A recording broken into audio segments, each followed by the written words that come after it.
I'll never forget what happened to me when I was 22 and moved into my first apartment. It was one of those places you can afford when you're young and broke. Cheap rent but at the cost of charm. The building was old, not in the cute vintage way but in the kind of way that makes your skin crawl.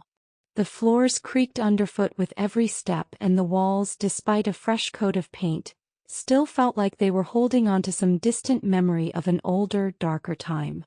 The windows didn't quite shut properly no matter how hard I tried to press them closed, so there was always this draft, this whisper of cold air that seemed to come from nowhere. But honestly, I didn't care about any of that. I was living on my own for the first time, free from roommates and bills I couldn't pay. I was just happy to have a roof over my head. But there was one thing about this apartment that always bothered me: the attic. I don't know why, but from the moment I moved in, I had this strange unease about the place.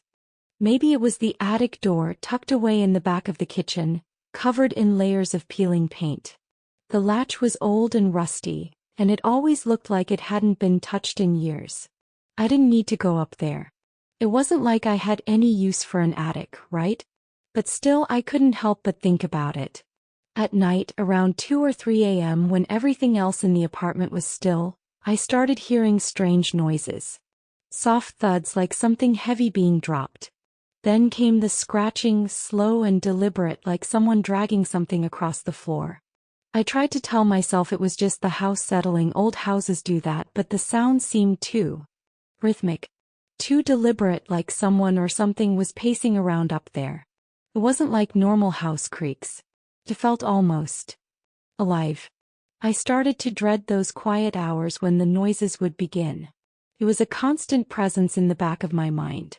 The sound of something moving in the attic became like an invisible shadow following me, even when I was out of the apartment. I'd find myself checking the walls, the ceiling, the door leading to the attic, like somehow it was all connected. And every time I brought it up to the landlord, this old man who owned the building, he would just give me a nervous laugh and change the subject.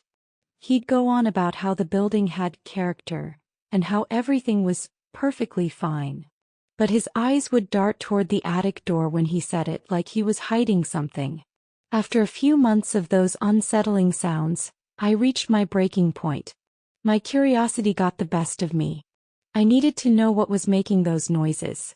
So, one day while I was digging through the pantry, I found something hidden behind a row of dusty cans. A small rusted key. It was an old-fashioned key, the kind you'd expect to see in a haunted mansion or something out of an old horror movie. I knew immediately what it was for.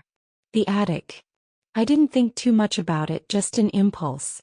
I took the key, heart racing, and made my way to the attic door. The moment I put the key in the lock, I felt a strange sense of anticipation, like I was about to uncover a long-forgotten secret. The lock clicked open and I slowly turned the handle.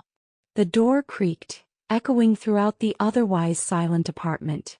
As it swung open, I could have sworn I heard something moving on the other side, just a subtle rustling, barely audible, like something or someone was waiting there. The attic was dark. So dark. The kind of dark that feels like it's pressing in on you, suffocating. The light switch didn't work.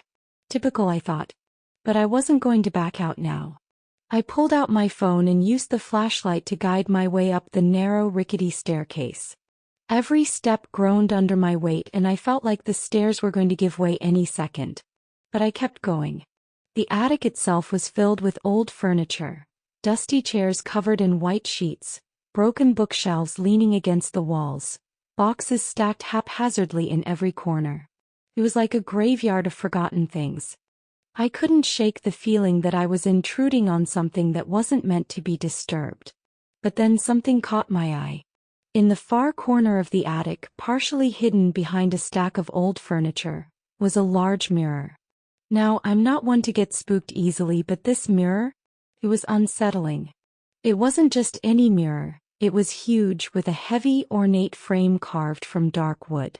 The edges were chipped and the surface was covered in layers of dust, but there was something about it that just didn't sit right with me.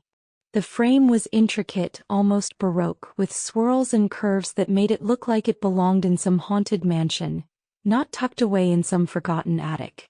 I couldn't take my eyes off it. I walked closer despite a knot forming in my stomach.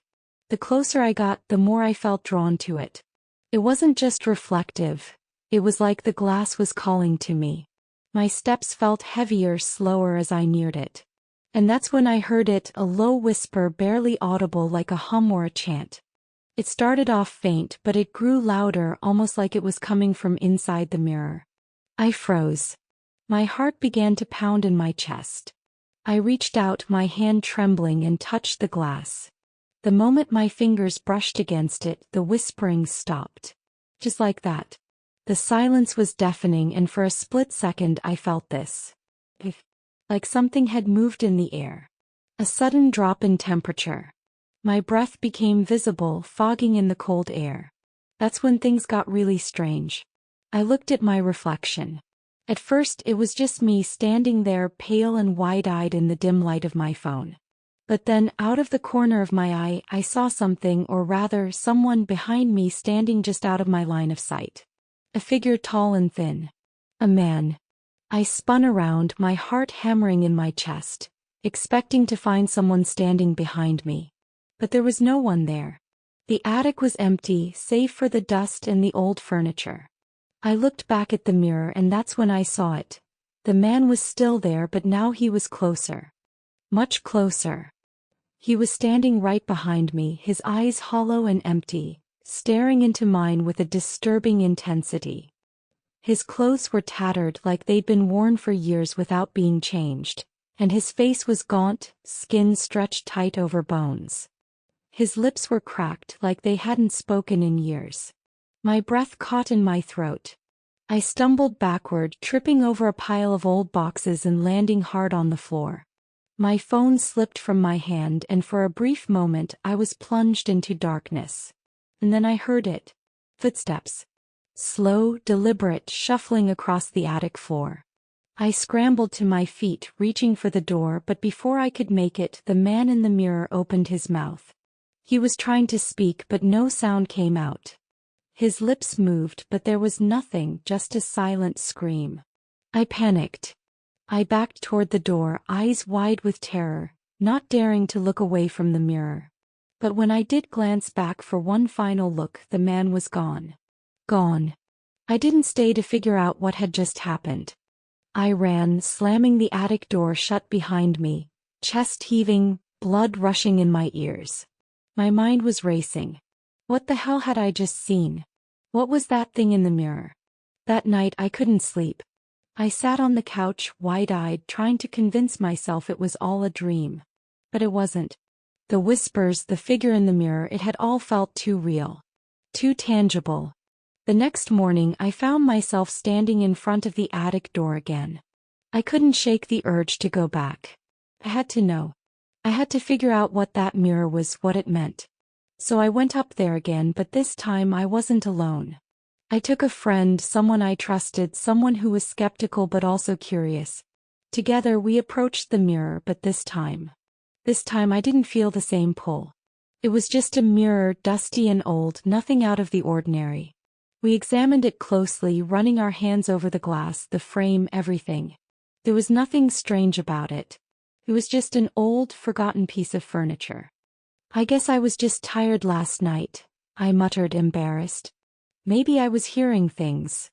But just as I said that, I saw something move out of the corner of my eye. I turned, my stomach dropping, and there he was. The man. Only this time it wasn't just a reflection. He wasn't trapped inside the glass. He was standing right there in the corner of the attic. His eyes were wide, fixed on me with a terrifying intensity. His mouth opened, but no words came out.